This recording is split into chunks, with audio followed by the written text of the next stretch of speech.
إن الحمد لله نحمده ونستعينه ونستغفره ونعوذ بالله من شرور أنفسنا ومن سيئات أعمالنا من يهده الله فلا مضل له ومن يضلل فلا هادي له وأشهد أن لا إله إلا الله وحده لا شريك له وأشهد أن محمدا عبده ورسوله صلى الله عليه وعلى آله وصحبه وسلم تسليما كثيرا. أما بعد,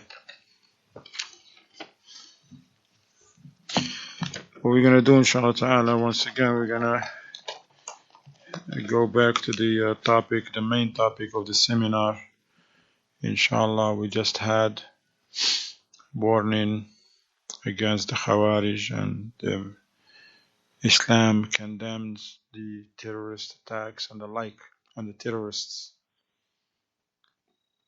It's so important for us, especially because this is one of the hot topics that they say these days, especially with the media, as this is something that we're used to now. Whenever something happened by a Muslim, then it's diffused everywhere and all the channels, and everybody has to know about that. That's some Muslims, some Muhammad, some Abdul, some Somali, some Egyptian, Moroccan, Tunisian, whatever, African American, whatever, as long as he's a Muslim. Doesn't matter what country, what color, he's a Muslim, he's gonna make the headlines and the highlights, and everybody's gonna hear about it. Maybe you've heard, maybe yesterday or day before, Ohio State, say some young Somali student, that's what they say here, drove to certain people and then got out and stopped couple, and now he's making the big the news and Islam this, Muslims that. Wallahu al-musta'an. And you find the news now, they when other than Muslims committed heinous crimes, they don't say much about it. They just talk about it and that's it. And then they even try to find excuses for those guys. He has a mental problem, or he grew up in a bad poor area, this, and he's going through some. But when it comes to Islam, it's all like they're looking for that to happen. But we, alhamdulillah, we're Muslims. Look, evil is going to happen anyway, at the hands of Muslims or non-Muslims. Because we live in this dunya, and there is a conflict between the truth and falsehood, between the which is right and what is bad, evil. This is the case. People are wronging themselves. But we as a Muslims, how do we look at all of the evil? We don't enjoy the bad when it takes place to non-Muslims. No. Whatever happened, and we say this is bad. This is oppression. This is transgression. It happens in Muslim lands or other than Muslim lands. So that's why there was this, as you know, remember the Sheikh Muhammad bin Ramzan, Hafidahullah, he says, أعجبني عنوان الدورة. First thing he said, actually the first thing he says, I like the title of this seminar. And the title of the seminar was about Islam condemning terrorism and all those who promote terrorism. The Khawarij, whether the Qaeda, whether the ISIS, whether this, whether the Ikhwan al-Muslimun, whether the Sufis, Shia, of course. But Islam condemns terrorism. Doesn't matter who does it. There is no such a terrorism that is condoned by Islam if it's done by certain people and condemned by if it's done by others. Islam condemns terrorism and these horrific crimes. But we have to understand, this is something that the Khawarij themselves, they use our religion now. See, they use the Quran. They quote from the book of Allah. They say what they're doing is jihad. So how many of us, does all of us Muslims, we know that that's not jihad? Can all of our youth say, no, wait a minute, that's not jihad? Nah, we're not going to say, oh, there is no jihad in Islam because we're afraid from somebody. We're not afraid from nobody. Yes, there is jihad in Islam. But what the Khawarij are doing is not jihad. What the Khawarij are doing is oppression, transgression, wrong, terror. It has nothing to do with jihad. And the ulama, they mention the danger of the Khawarij and also the danger of Ahlul Bidah in general, because they use appealing names to the people, especially to the Muslims. Look at the ISIS. That's what they call them. That's the Islamic State. Look at the name. They don't come up with other names like with just some bunch of people. We're tired of the economy and we want to get rid of America and Russia all together at one time. They don't come up with stuff like that. They choose appealing names, and Nusra, those who grant victory to Islam and Muslims, but they're the worst upon Islam and Muslims. Al-Qaeda, who they say they are found for Islam and Muslims, but they far away from that. ISIS, the Islamic State of Iraq and Sham. Yeah, subhanallah. Islamic State, they far away from Islamic State. So that's why it's important. This seminar shouldn't just go like, okay, just one of those seminars and it go forgotten. Especially because this topic deals with something that we are facing, we and our children. And who knows, maybe our children and their children may be facing this. We ask Allah subhanahu wa ta'ala to protect us and the Muslims and the people from this tyranny and from these crimes. But alhamdulillah, we have a promise from the Prophet ﷺ about the Khawarij. كُلَّمَا ظَهَرَ لَهُمْ قَرْنٌ قُطِعَ. Whenever they appear and they get strong, only to be defeated. They will never rule, the Khawarij. And also, the ulama, they said that the Khawarij, they gain their strength when the Muslims are weak. That's how they gain their strength, when the Muslims are weak. Weak in their iman and understanding of the religion.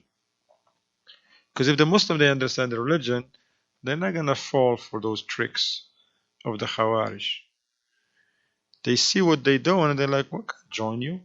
I ain't join you for that, man. I'm not going to play with my soul. I got one life, man. SubhanAllah. Give it to you guys, you're on the wrong path. Doesn't matter what you promise. Promise of Allah, that's what is true. So it's unbelievable. You saw this Khawarij inviting the youth to kill themselves and to kill innocents, to go against the rulers, to declare their own parents and mothers and brothers and sisters and friends and the whole neighborhood, the whole country, man, as a kuffar. And they still promise them Jannah. What promise should take precedence? It's the promise of Allah. The Jannah belongs to Allah subhanahu wa ta'ala. Somebody is going to tell you do things that opposes the Quran and the Sunnah and still promise you the Jannah through those actions? A'udhu billah. And still you find certain people fall into that? Because of ignorance. That's why one of the poets, maybe Shaykh Ibn Qayyim, says, وَالْجَهْلُ دَاءٌ قَاتِلٌ وَشِفَاؤُهُ أَمْرَانِ فِي الْوَصْفِ مُتَّفِقَانِ. Jahl, ignorance, is a fatal disease. Can kill you, man. A lot of people are killed because of their ignorance. How can a person strap his own self with explosives or load his car with explosive and go and drive, know he's gonna die? And he knows he's not fighting soldiers. He's going to a mall, to a gas station, to a school, street filled with children, women, elderly, maybe Muslims. Don't care. Why? Because they're ignorance. Just do this and you find yourself in Jannah. Says who? Is there an ayah like that? It is a hadith. Rather, we have ayats and hadith that condemn such actions. It's strictly forbidden in Islam to kill oneself. And it's forbidden to harm others, not just kill them. To harm them in any way, in their wealth, in their health, in their honor. But yet you find the Khawarij, look at their false ideology. They want to search for a fatwa. Is it permissible to kill an insect or a mosquito in the haram? But they don't ask that question. Is it permissible to kill these Muslims? A human being. Insects has more rights with them than human being. Yes, a person should ask that question. Now, is it allowed? I'm making Umrah and Hajj. Can I kill these insects or not? Yes, you ask those questions. But you're going to ask the other question too. When somebody tell you, look, man, you're in the area, we want you to do this for us. Go kill somebody. Kill somebody. Killing is just kind of like nothing now these days. Anybody kill anybody. Sometimes you think about killing itself and you get goosebumps, man. You can go to sleep. Not alone, you're just going to go, okay, I'll do it. No problem. But why some of the people are doing that? Why they're doing it? Because it's ignorance of the deen of Allah. And especially when they do it in the name of Islam. So we need to learn more about this topic, about the Khawarij. We don't need CNN to tell us who the Khawarij are. We don't need the Mossad and the KGB and the FBI and CIA to tell us who the Khawarij. We know the Khawarij. Names, that's going to help you much. But we know the ideology. Our noble Prophet ﷺ tells us how they function, how they work, who they are. He gave us their descriptions. That's why the Sahabi says, Sifhum lana ya Rasulullah. He didn't say, Sammihum lana. Sahabi, when the Prophet ﷺ talks about that, he says, describe them to us. He didn't say, give us their names. Names change. Themselves, they play with names. From a place to a place. Ahlul Bid'ah themselves, they play with names. The Shia play with names. If they are in one area, they have an approach. They go in another area, they have another approach. Sif, we have their descriptions. We're not going to wait until whoever we hear in the news, they terrorists or they are. No, we know before you tell us. These are the descriptions of the Khawarij. لا يفقهون دين الله. They claim to be upon Islam, but they have no understanding of the religion. They don't understand the religion correctly. And this is very important because when you talk to the people, now because if we don't know how to speak and we're like, oh, I don't know, those guys, they're not good Muslims. That's all you have to say? No, you gotta tell them those. Listen, Islam condemned those acts. Are you serious? Yes. Sure, not just serious. I'm sure and certain. And here is the ayats, and there is the ahadith, there is the statements of the Prophet ﷺ. Because now non-Muslim, they think, okay, if it's in Islam, Islam teaches that Muslims can kill all non-Muslims. But then they forget that simple facts. How many Muslims are in the war? 10,000? And they're all in Syria? That's it, they're all in Syria.